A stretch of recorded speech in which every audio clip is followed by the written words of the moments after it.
Монетата во биткоин звучи како парчиња метал што луѓето ги користеле со векови за наплата.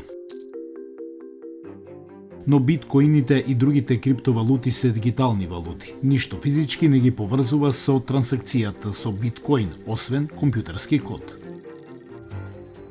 Што мислат луѓето кога велат копање биткоинти? Криптовалутите користат системи познати како блокчейн за снимање и потврдување трансакции. Блокчейн е збирка на записи како дигитална книга, но наместо информациите да постојат на едно место, како на пример во банка, блокчейнот се дистрибуира помеѓу сите корисници на валутата. Еве како функционира блокчейнот на биткоин.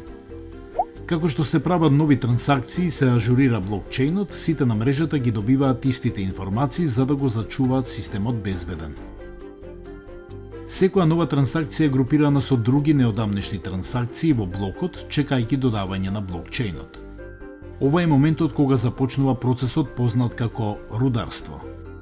Рударите или копањето во основа секој корисник на мрежата со доволна компјутерска моќ се надпреваруваат едни со други за да бидат првите што ќе ги потврдат новите трансакции и ќе решат криптографска загадка единствена за тој блок.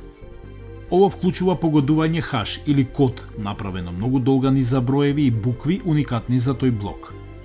Задачата, позната како Proof of Work, е толку сложена што може да се реши само со обиди и грешки што бара огромна количина на компјутерска процесорска моќ. Доказ за работата е начин за заштита на блокчейнот од измама. Само откако ќе се реши хашот и ќе се потврдат трансакциите, новиот блок може да се додаде во синџирот. Успешниот рудар е награден за работата со плаќање на биткоин. Сега неголемиот дел од рударството го прават големи центри за податоци специјално дизајнирани за оваа задача, познати како фарми. Овие рударски фарми користат огромно количество енергија. Една проценка вели дека потребни се 2156 киловат-часови за да се ископа еден биткоин. Целата мрежа на биткоин може да користи дури 131,4 терават-часови годишно. Ако биткоинот беше земја, незината потрошувачка на енергија ќе се рангираше веднаш над Египет, нација со 106 милиони жители.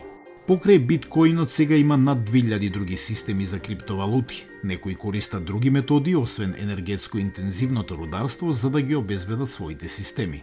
Решавањето на предизвикот за потрошувачката на енергија ќе биде критично за иднината на која било дигитална валута.